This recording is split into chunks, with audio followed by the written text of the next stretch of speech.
$20 from Anonymous. Shoutouts to all the Castlevania runners. Definitely my favorite AGDQ highlight this year. Save the animals and kill cancer.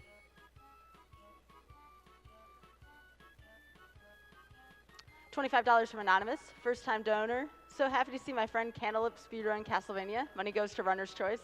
Sincerely, your angry German.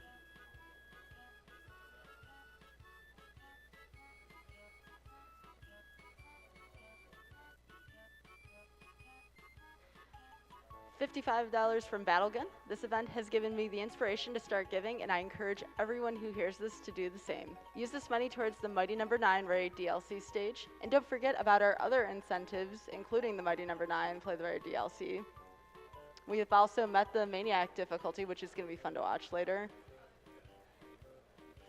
And also, do not forget Cornerstone. We're still waiting to meet that donation incentive, so if you like Cornerstone, be sure to get those donations in for that.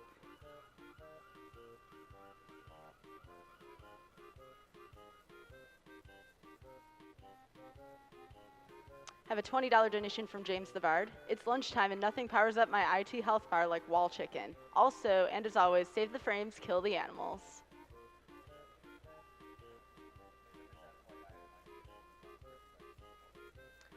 $5 from Tolkoto. Okay, I need that wall chicken.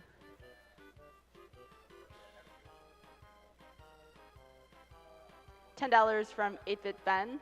I did a Secret Santa with some friends this year, and all my gift he wanted was a donation made during the Castlevania block of AGDQ. So here's some money to help this great cause for Callie and the rest of the Retro Collective gang.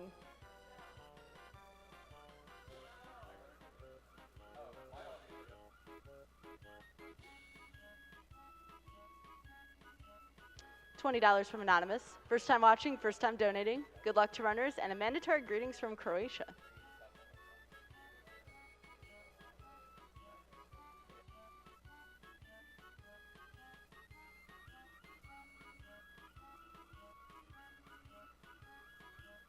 So real quick out there in chat and in this crowd, who is pulling for Joe D'Amelio?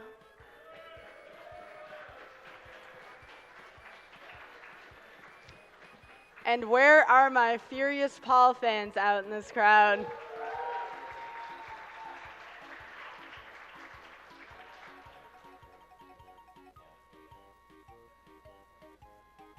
I want to hear equally as much hype when this run goes off. Real quick here, another donation, $15 from Satoru. Haven't had lunch yet, and I have a craving for the chicken only Dracula can provide.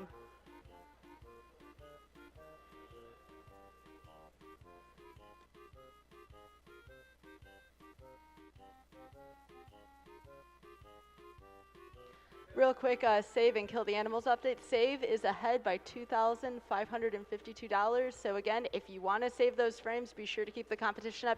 Throw a little bit more towards kill the animals.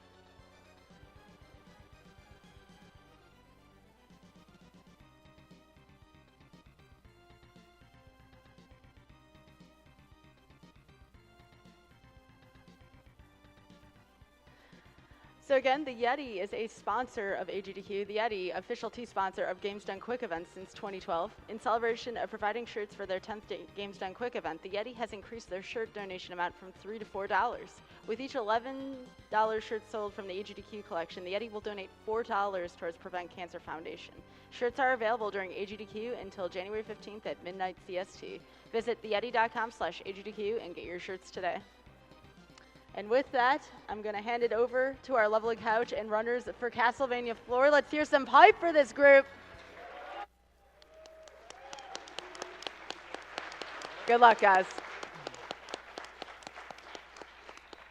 All right, well, one good Castlevania race by two excellent runners deserves another. Coming up now, we've got Super Castlevania 4 by Furious Paul and Joe D'Amelio. Furious Paul's the current record holder with a 31:47, and Joe has a 31:59. But getting any time whatsoever under 32 minutes is not easy at this game, to put it mildly.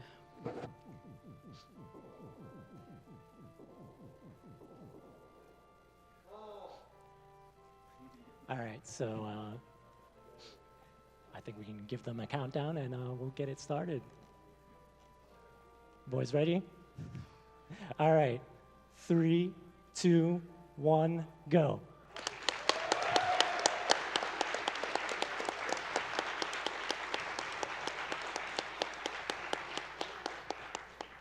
And so right off the bat, you guys are going to see a lot of damage boosting in this game, more so than probably any other Castlevania I can think of. There's just damage boosts every other second in this game. Yeah, because the game's a lot more generous with how much health you get, or I should say how much damage you take from enemies, and you also do move faster when you're being damage boosted than just walking, too. And the game is extremely generous with health drops. There's meat in almost every wall and a lot in candles as well, which a lot of Castlevania games don't do. I'd say on just about every screen there's at least one piece of meat you can grab. So I mean, even all these boosts off the moving bats are all scripted out too.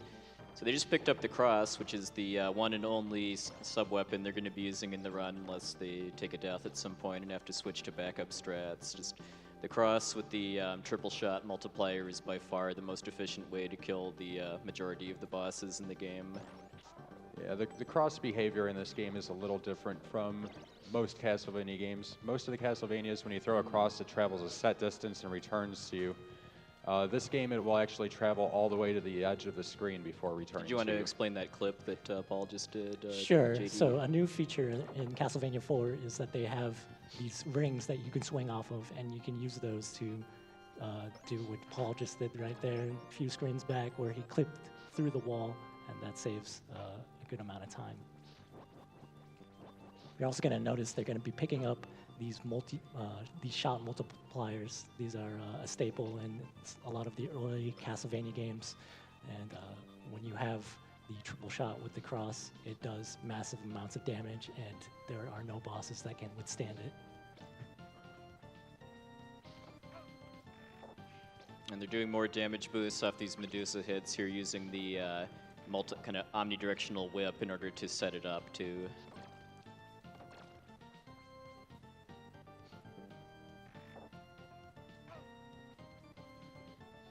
That's a pretty good stage 1 from Paul, almost flawless. Yeah, Joe's is really good too, aside from not getting the clip. All right, so here you guys will see just how quick the triple crosses can destroy bosses in this game.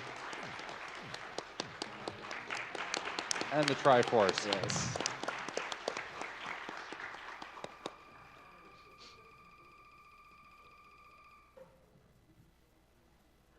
I don't think we did a roll call yet, by the way. I'm Poexel. I'm Scavenger216. And my name is Just Defend. All right, so there's a bit of randomness at the start of stage 2 with these hands that pop out of the ground. You're going to be seeing them kind of both jumping a lot to try to minimize their time on the ground, along with throwing crosses to kill some of the possible spawn points for hands.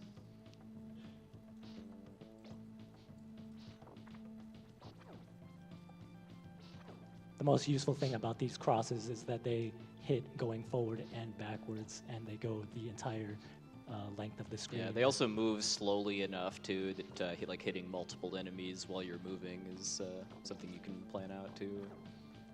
So a lot of times you'll see these two runners, they're going to be anticipating a lot of enemies, these flying bird enemies that are coming up on Paul's screen. He's just going to take them out before they even bother with them.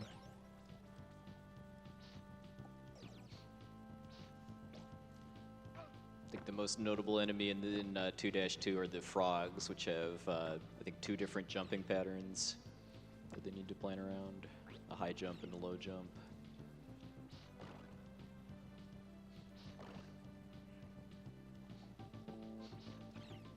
A couple years ago, we did a big 4-way race between me, Paul, and Joe. And these two guys, they are on the top of the race leaderboards. So they know the score, and hopefully it's going to be a really good one.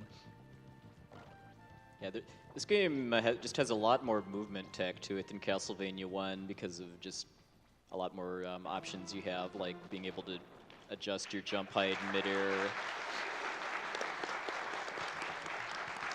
Like the omnidirectional whip, the swing mechanics, all of that kind of translates into lots of different ways to go fast, but also just a lot of challenge in making use of all of that tech.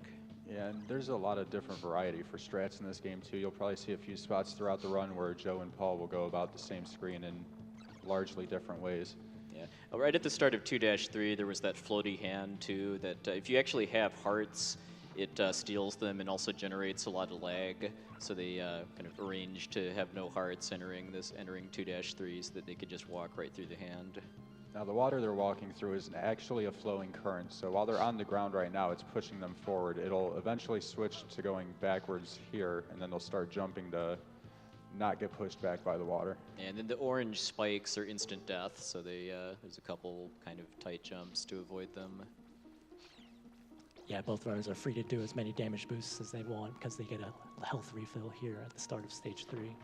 And stage 3 is arguably one of the hardest stages. It really tests everything in all of your abilities in the speed run. Mm-hmm. Yeah, so the Mudmen in 3-1 have random movement patterns, so just kind of depending on which pattern they get, they might try to just jump straight over them or do a downward whip to break them up, which makes it a little safer, but also creates some lag. Yeah, breaking the Mudmen open makes it so you only take 3 damages if you hit them. If you don't break it open and get hit, it will do 4, which the damage boost routing through stage 3 is extremely tight. They end up with 1 HP at one point on the way through the stage. All right, Paul hitting that fuzzball to freeze it in place so he could damage boost up a little bit quicker. Okay, so both of them are coming up on this trick that they're going to do with these rings. I described them earlier. You can do some really funky glitches with them.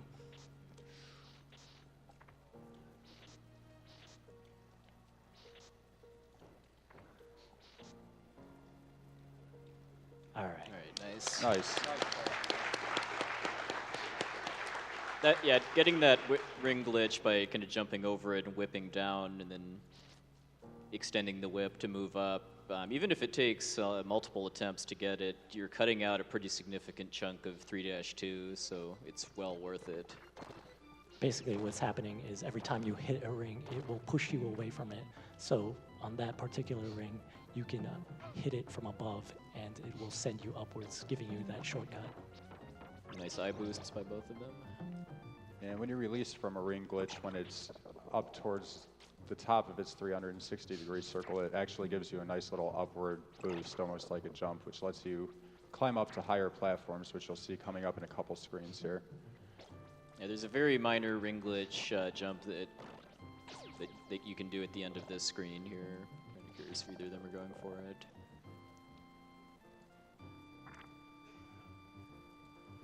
There it Paul is. goes for it, nice.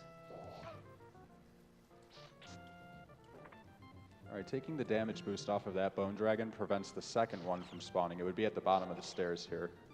It allows you to ring glitch and jump up and skip having to go around, saving a couple seconds, but it's really easy for that ring glitch to go wrong. Okay, then if we could have some quiet for the Vipers fight.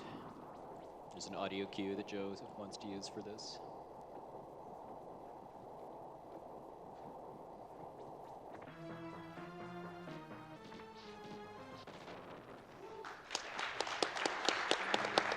Nice.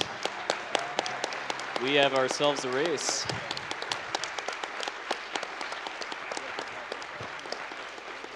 I believe what's going on there too is just some really tight cross placement, hitting both of the Viper heads at the same time in order to just absolutely destroy them. The longer that fight goes on, the laggier it gets. So.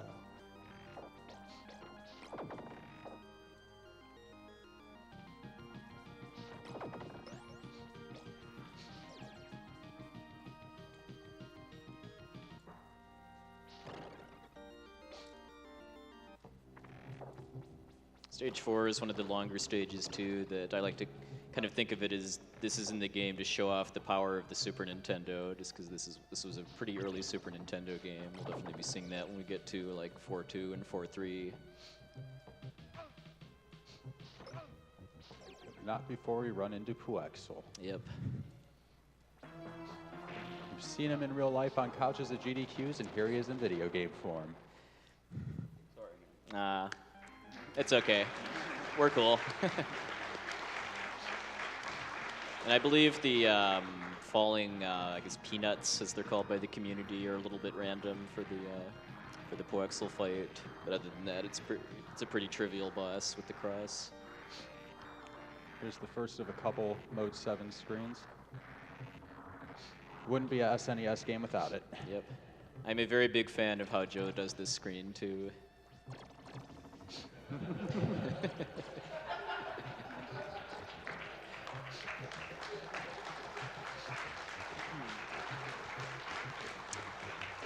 My personal favorite way to do this screen is just to stand and let the whip fall below and the Medusas run into that, but that is not recommended for a speed run because it creates lag.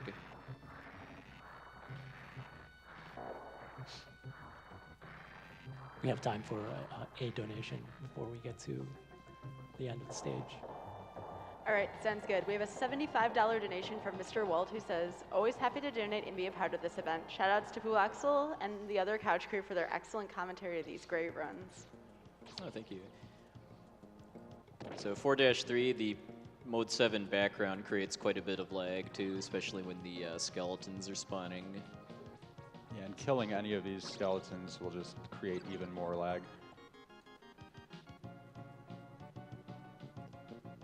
That's why they want to get the invincibility potion and just walk through as many of them as possible. All right, so do you want to explain the zip coming up? Sure.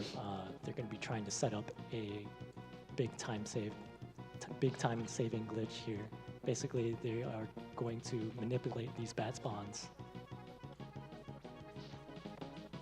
to do exactly that. Yeah. Nice. That's frame perfect, by the way, too.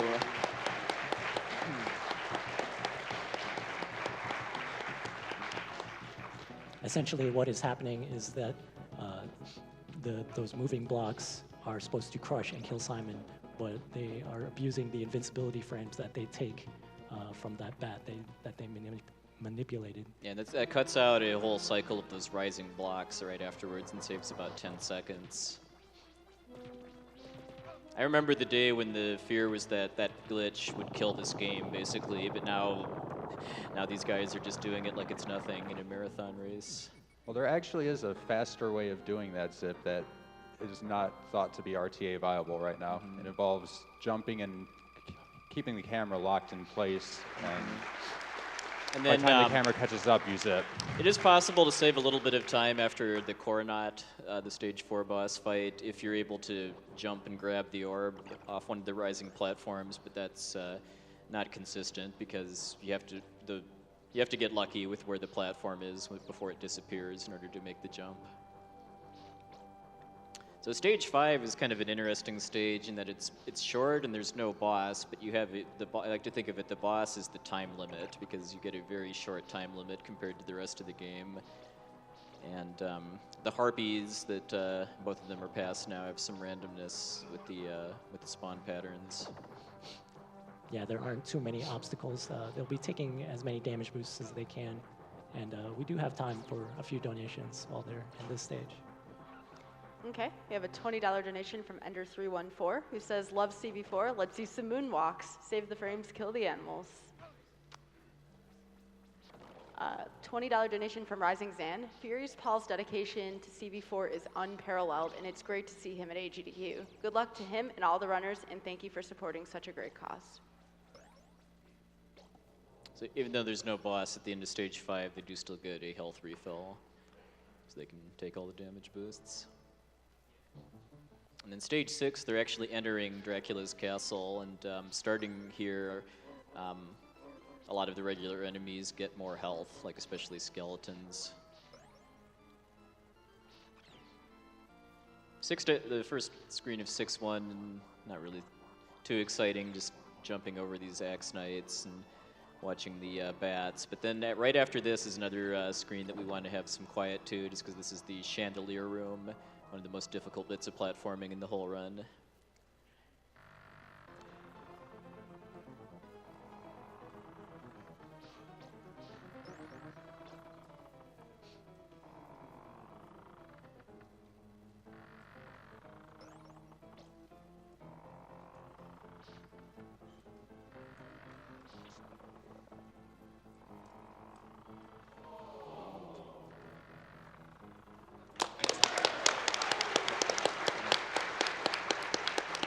What Joe just did there is arguably the hardest thing to do in this speed run, one cycling the chandeliers. Yeah, each cycle that the chandeliers swing back and forth takes, I believe, 4.5 seconds, and just making it through the absolute minimum number of swings is just requires just some of the tightest platforming.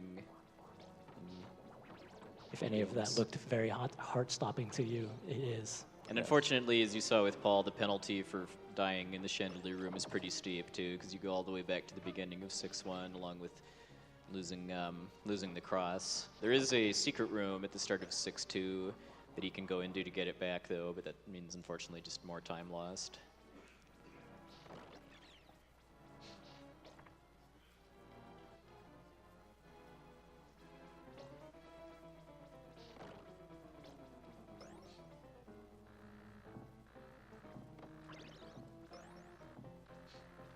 Paul just accepting an extra chandelier cycle here just to guarantee that he can make it through this time.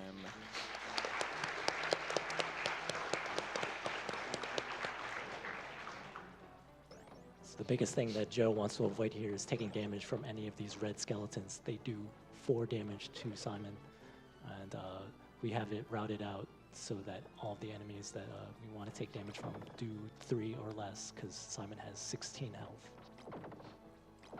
Yeah, so Paul picked up the cross and then just used it on a lot of the candles to build up his shot counter for getting the double and then triple shots. It's a very tight section that Joe just did right there, using the whip and the cross to take a damage boost through that section. Yeah, depending on how much damage you take from the clip through the coffins, this last part of stage 6 might be a little scary, just because you might be in danger of dying if you get a bad spawn from the ghost dancers, but Joe's riding pretty comfortably there. And the stage 6 boss, that was it.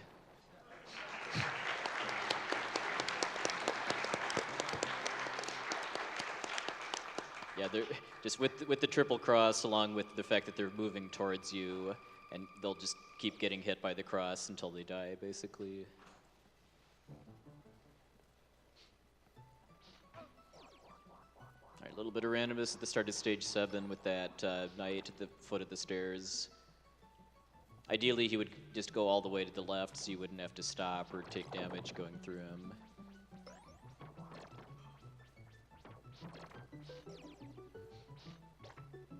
Yeah, stage 7 is where the difficulty really, really starts ramping up in this game. We have time for a donation before making their way through stage 7. Okay, we have a $75 donation from Shrimp82 that says, I've been looking forward to the Castlevania run all day. Good luck, runners. A big thanks to everyone involved, all the staff helping out, the runners, and also the spectators. Also, save the animals. Eat them later. So, depending on which, whether the axe knight at the start of this screen throws his axe high or low, which is random, you can take a boost off of it to get onto that book early, but it didn't look like Joe got the right pattern.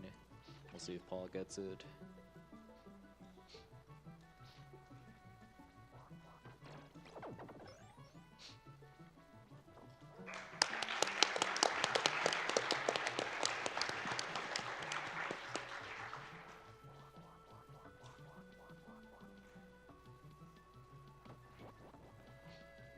So here we're going to see an enemy that you will only see in one spot in the game, right here. And that's good because of how laggy it is. Yeah.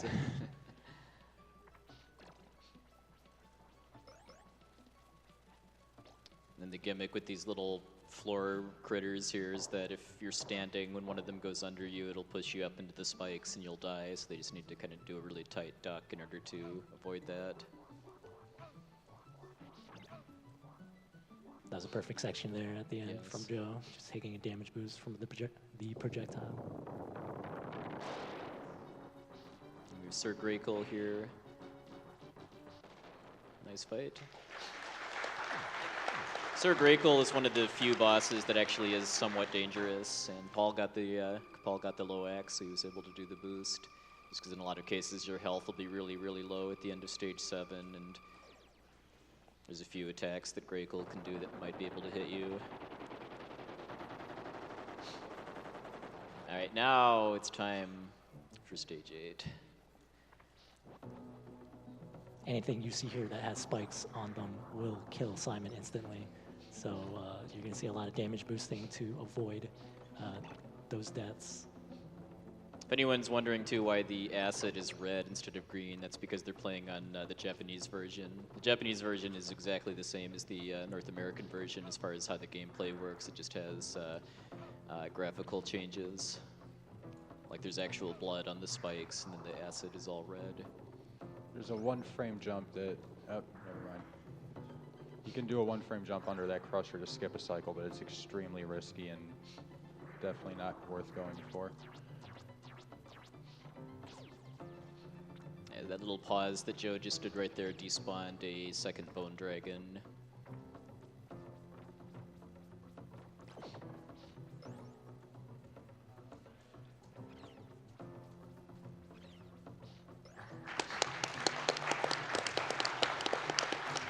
Nice Triforce by Paul, too.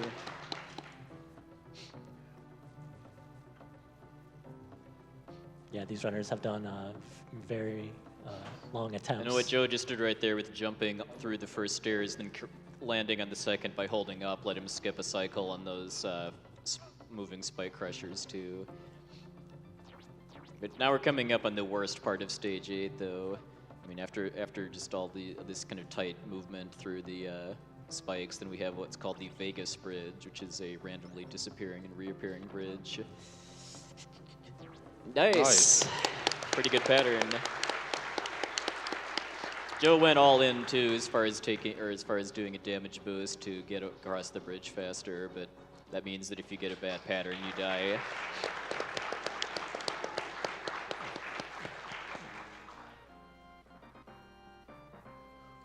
Paul opting out of the 1-frame jump too. It's a pretty minor time save, but if you miss it, you die.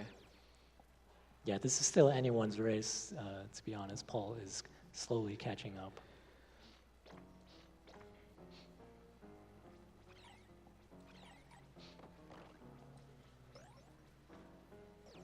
So very recently in stage 9, it used to be this was just a very lengthy stage and not a whole lot to it as far as hard execution, but we have recently discovered a few tricks that we'll be doing that are you might see. Mm-hmm.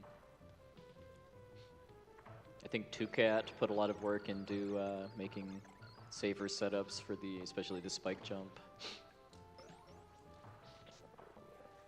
Is he currently the only other runner besides these two that has a 31? That is correct. That is correct.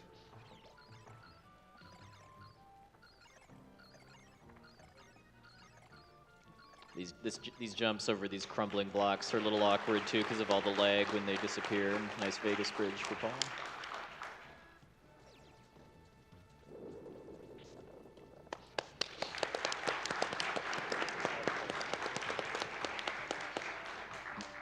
So no Vegas bridge deaths in this race. I'm quite happy about that. We're coming up on the spike jump that Puexel referenced earlier.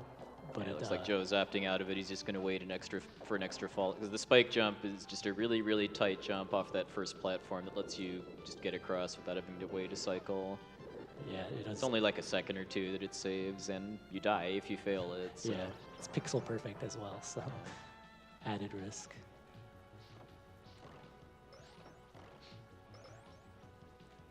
So they're going to avoid killing this bone dragon right here that Joe just went past to despawn another bone dragon that should be here at the top.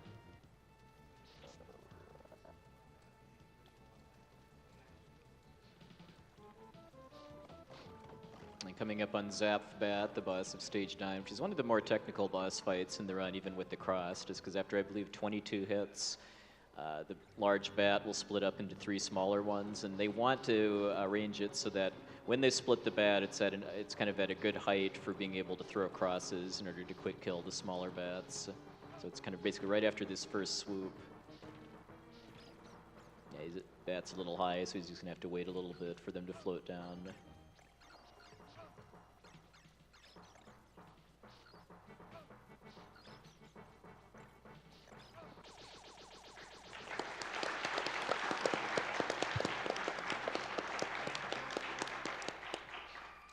see if Paul gets kind of the optimal bat kill when he gets there. Paul gets the Paul's spike like jump. the spike jump. Nice. I believe that's the 2-cat setup too, with throwing the crosses in order to kind of make his precision movement a little more consistent.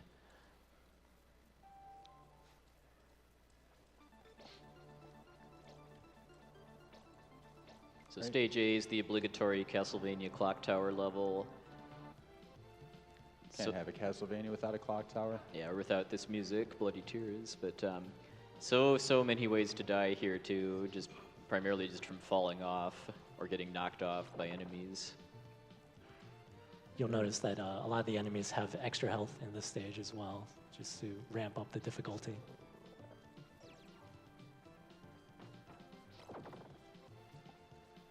See how Paul's bat fight goes.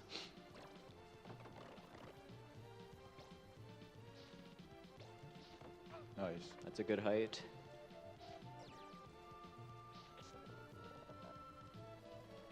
Nice.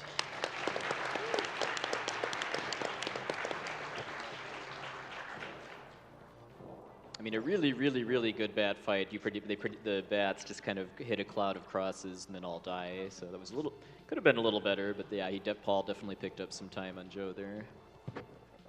What Joe just did right there was take a damage boost so that he could avoid the enemies at the bottom of that ring and just be able to clear that section. I like very that floor quickly. clip there too, using the whip ring. If he gets hit at all here, he's probably dead, by the way, too, just because you do get knocked off the whip ring if you get hit. Now we're going to be coming up on the Mummy, which is probably the most RNG heavy boss in the game. It can spawn in one of multiple positions. You're hoping for either of the extreme edges so you can get a one cycle on it. Yeah, just because when it's on either the far left or right side of the screen, because of the cross coming back to you faster, you're just able to get more hits per cycle, and then it makes it possible to get a one cycle. It's also random whether the Mummy throws fireballs or bandages, too.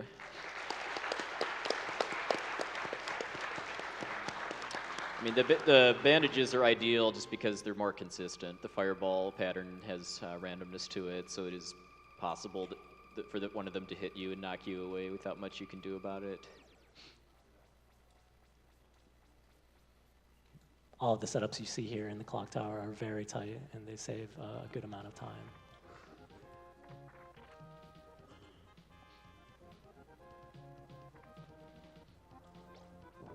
So you're going to see Joe, he's going to collect these hearts because he's going to need a lot of them by the time he gets to the boss rush at the end. There are 4 bosses in this stage.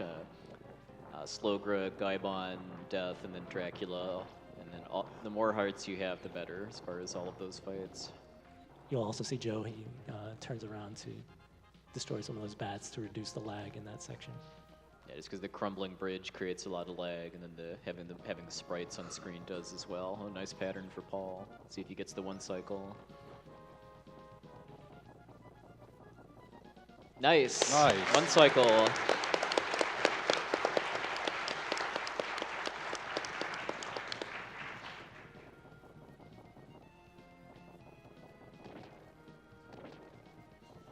And then the hit detection for the crumbling stairs is a little wonky sometimes too. Because if they fall through after landing on these stairs, then they die basically because they can't get back up there.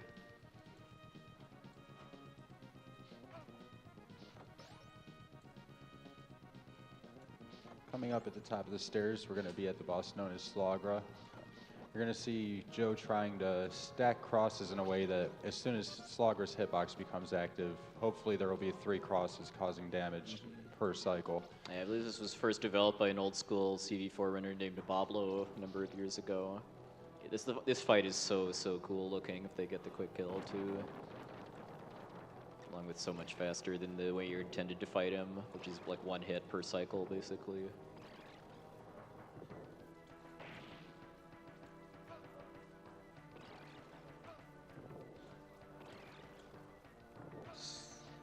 Nice. 7 cycles. That's nice. really good. Part of the routing too involved getting it so that Slogger was on the edge of the screen when his spear broke too, because he doesn't jump up after his spear breaks, so then he's already taking damage from the crosses after that happens. You might have noticed Paul doing a little bit of a ring glitch there. That one's really difficult. And then Gaibon's much easier than Slogger. It's kind of a similar fight to the Ghost Dancers in stage 6, where he's having the crosses follow Gaibon's movement so that he's constantly taking damage. It used to be that the death fight was a lot harder because there was some RNG to it, but now we have a setup where we can From eliminate. Hanage Belmondo, I believe. Yeah, we can eliminate that RNG and do a quick kill here on the left side. Nice.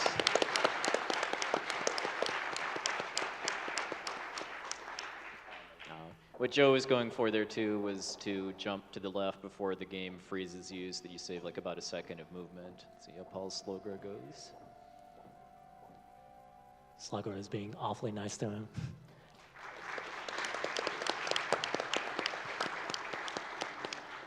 No damage taken. I mean, Konami knew how nasty they made Slogger, so they gave you enough meat afterwards to get pretty much back up to full. And then when they included him in Symphony of the Night, they decided to hit him with a Nerf bat. Yeah.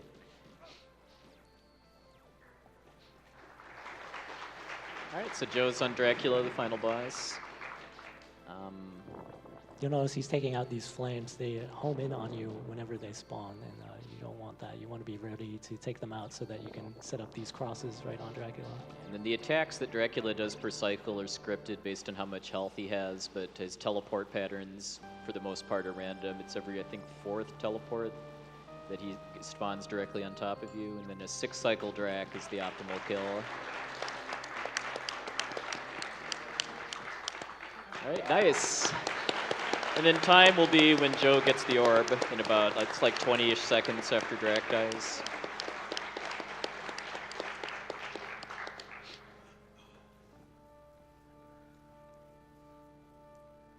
Good old Joe. He never holds back in any of these races. That's why he's near the top of the leaderboards. And time.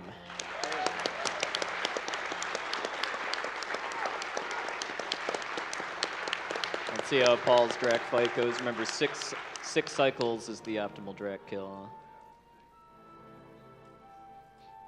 I don't think we ever talked about the cross and whip technique that I think both of them were using too, where they press the whip and sub-weapon button on consecutive frames, and then that kind of cancels the animation of throwing the cross. And that's just doing that is the key to getting 6-cycle Dracs more consistently.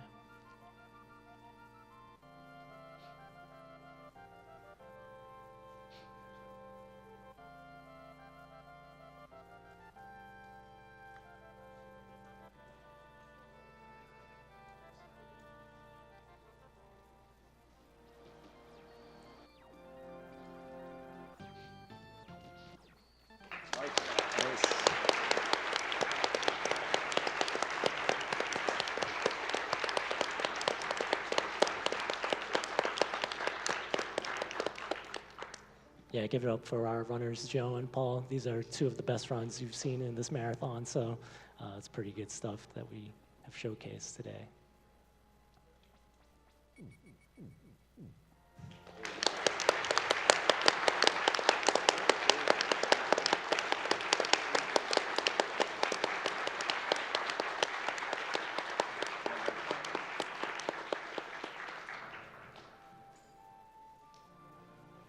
What were the times? 32, 39, and 34:03. Nice.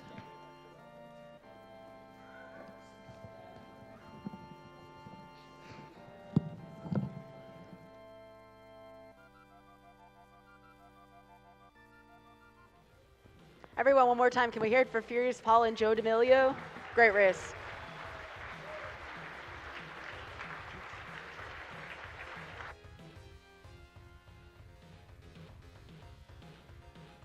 All right, we got $100 from Plasma Enhanced 249 that says, thank you to everyone that makes this event possible and all the generous people that donate. Cancer sucks. $75 donation from Parahexados, who says, Super Castlevania 4 is one of my all-time favorite games, so I guess it's time to donate. Birds are jerks and kill the animals.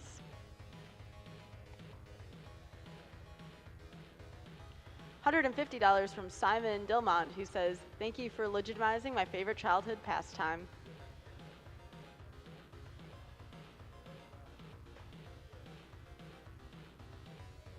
$50 from Guiltless.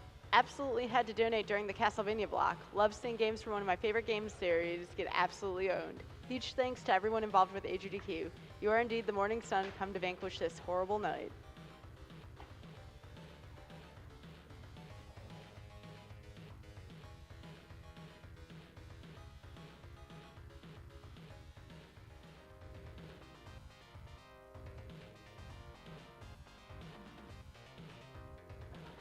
So again, a couple reminders on some of the incentives coming up. Again, let's not forget the Cornerstone incentive. Again, about $1,665 out of $3,000. So if you want to see the bonus any % New Game Plus run, that's coming up. Sonic Adventure 2 Hero vs. Dark Story. Dark Story is winning by quite a margin. So if you want to see Sonic versus Shadow, please be sure to donate towards the Hero Story for Sonic Adventure 2.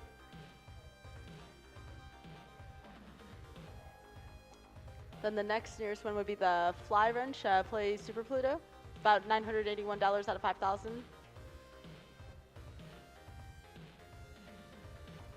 And let's not forget, a little later on in the marathon, there is also Super Dram World, complete the 5 special levels, about 10K out of 40K there, so you'll definitely not want to miss that one.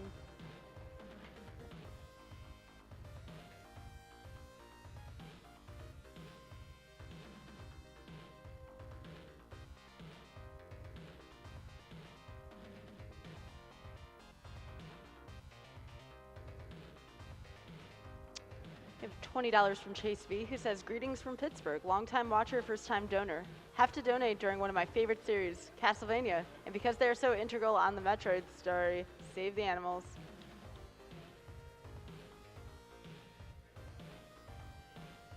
$75 from Jason Costi. Money's a little tight this year, so I can't donate much this year, but everything you are all doing is amazing. I hope I get enough skill and time off work to see everyone in person in the near future. Also, kill them animals. They'll make for good eating like Dracula's chicken.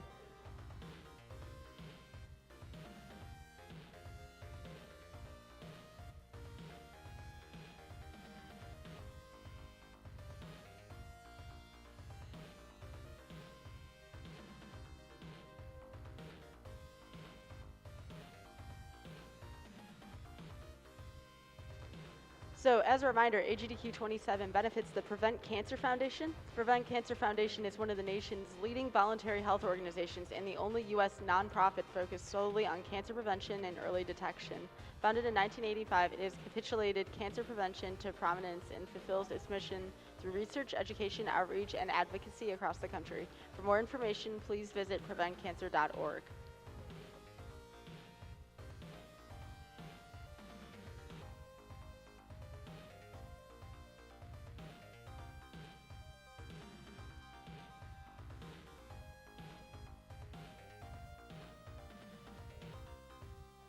Couple other incentives actually coming up quite soon. Don't forget the Mighty No. 9 soundtrack choice is coming up, about $496 to 64, 64 being the default, 496 being the 8-bit soundtrack. If you want something other than the 8-bit soundtrack, please be sure to donate towards that. Also, Mighty No. 9 play the Raid DLC, about 935 out of 3,000. So if you want to see the Raid DLC, please be sure to put in towards that.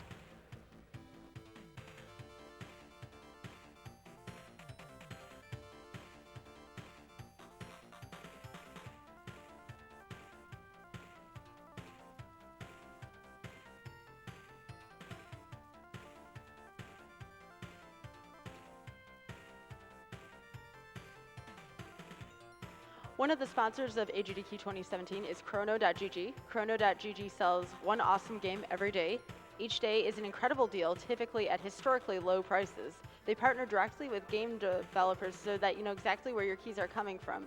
Proceeds from GDQ feature titles that will benefit the Prevent Cancer Foundation. Check it out at chrono.gg/AGDQ.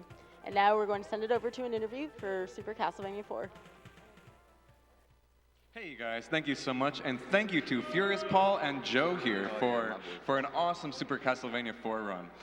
Really, really great stuff. Love watching that game all the time. Rondo of Blood will be coming up next to close out the Castlevania block, but before that, I wanted to ask you guys a few questions.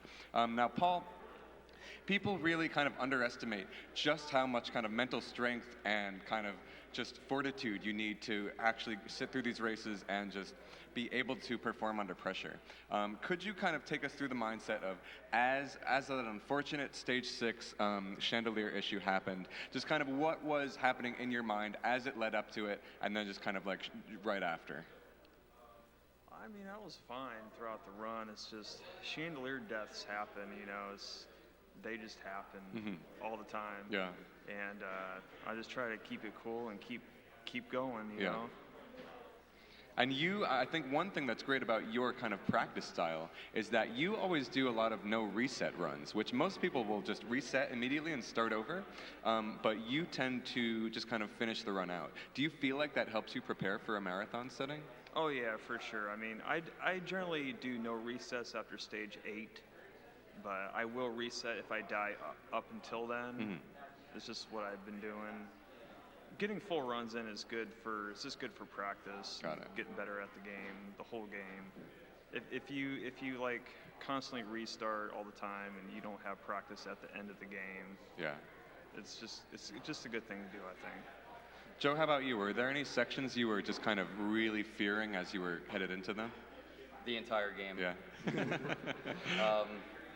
Actually, starting out like Stage 1 and 2, I was making like a lot of little mistakes just because like I was nervous and stuff. And then like Stage 3 kind of came by, I just kind of started kicking in. That's really where I started to, you know, feel better and, you know, get more focused on the game instead of being nervous and shaky hands and everything, you know.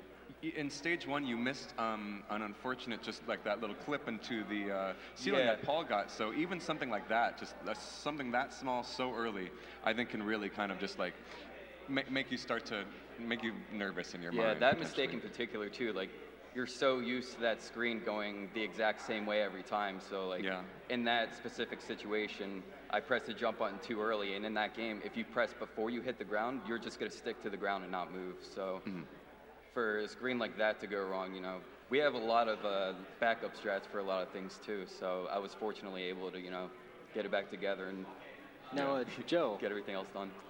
So do you think it being a race, you know, especially on a stage like GDQ, makes even small mistakes like that so much more taxing in the long run for the run?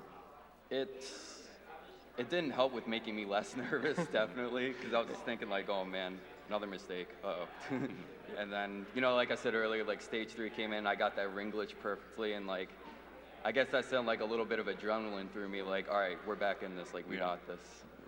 Because that's like the first like really, really scary part of the run, because it's so easy to miss it and die or just lose a lot of time. Paul, tell me a bit, how long have you been running this game?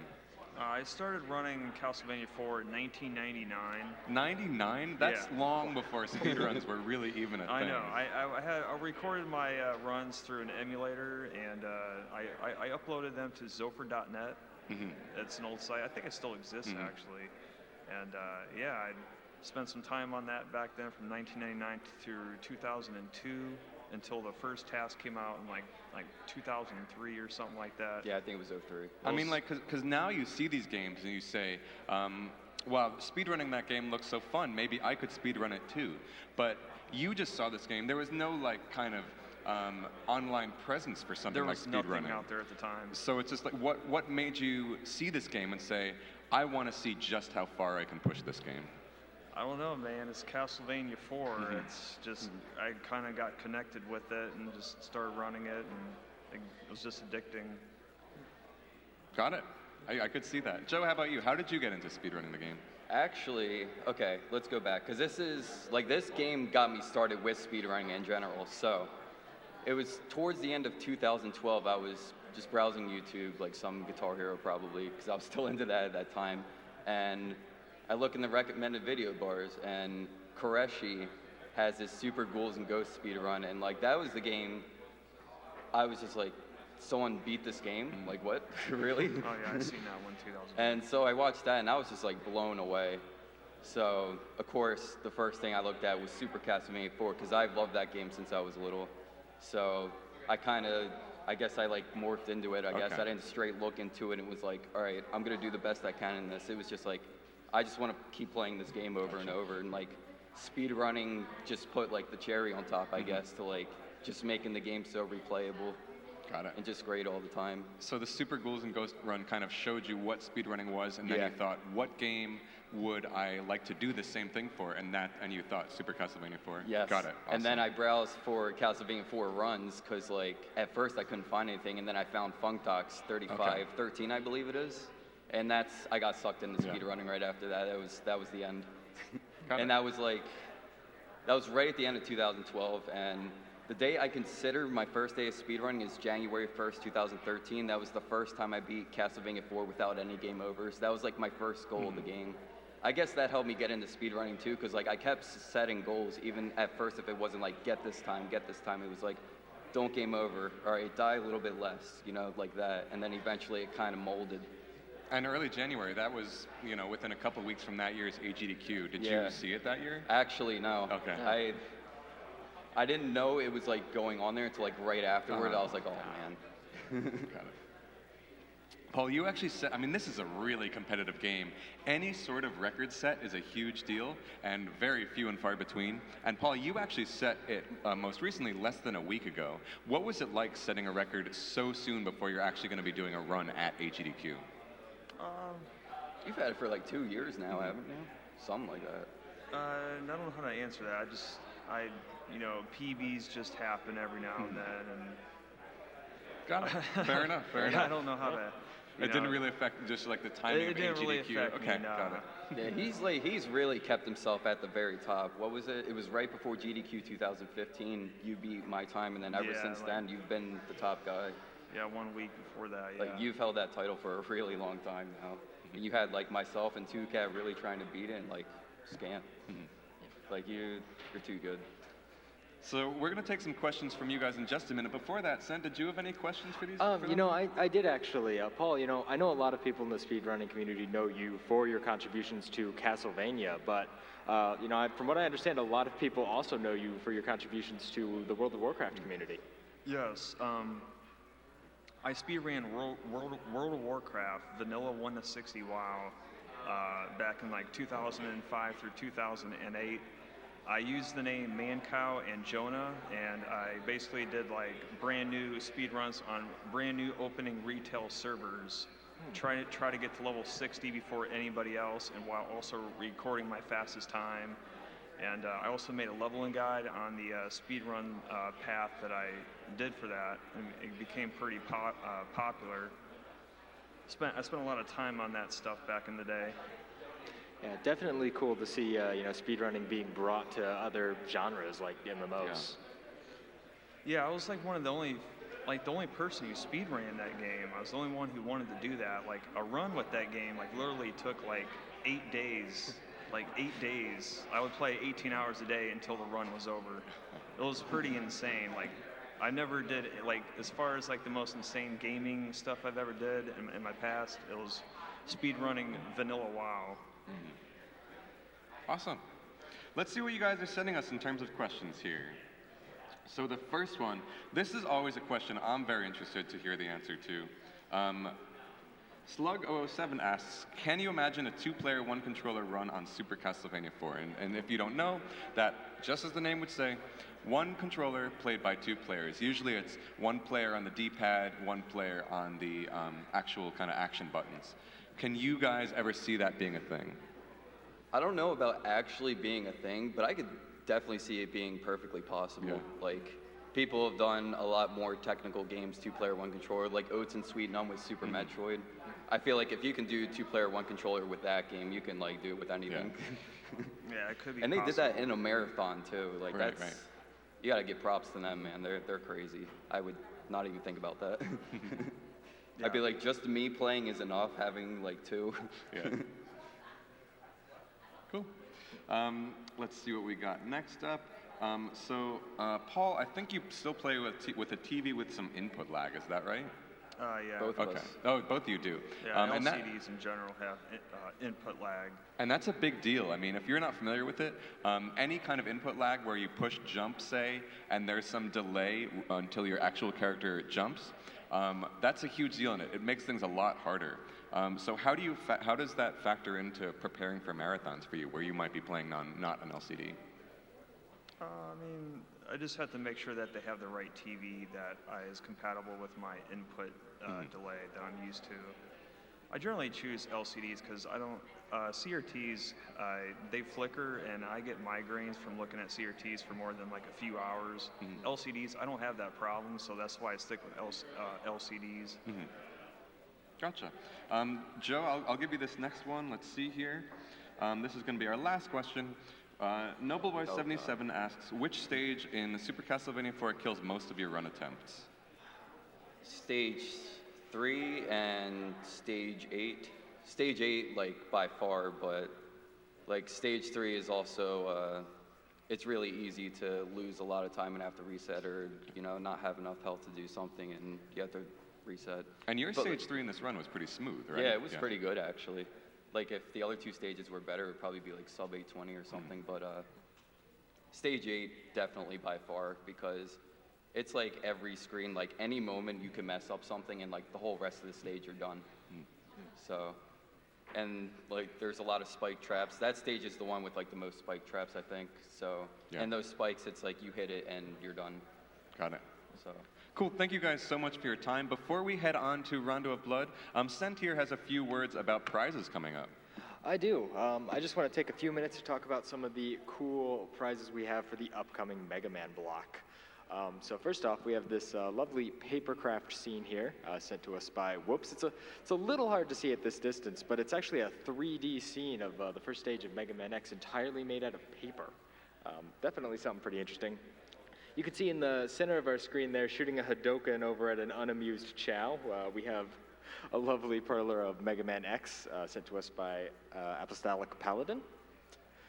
Mega Master X sent us this Rockman EXE chipgate. I can't read Japanese very well, but my understanding is that the Mega Man EXE series is very anime, and this is a device that allows you to make it even more anime by plugging chips directly into the game. I believe it works with Mega Man Battle Network 3. And finally, we have this pretty cool pop deco art. Blackie, could you hold that up for me? Sure. I'm hiding Blackie behind it. That was sent to us by Christopher De La Mente, and it depicts the ending scene of Mega Man 3, where Wily begs forgiveness from Mega Man as Abu licks it. And yeah, oh, whoops, before I forgot, these definitely aren't going to show up on camera, but they're so cool, I couldn't not talk about them. Maze Guy sent us in some Mega Man Pogs. Now, I don't know if anyone here is old enough to remember Pogs, but these things were all the rage back in the 90s. And I'm just so happy we have some. But yeah, as always, you guys can head over to gamesdonequick.com, check out the tracker for all the prizes, bonus runs, incentives, and other cool things you can put your donations towards. And speaking of donations, we're almost at 500,000 already. Crazy. That's Crazy. insane. Absolutely nuts. Thank you guys so much for watching. Please continue donating. Every little bit helps. Thank you to you guys for joining us in the awesome race. Stay tuned for Rondo of Blood to round out the Castlevania block, and right after that will be the Mega Man block. Thank you.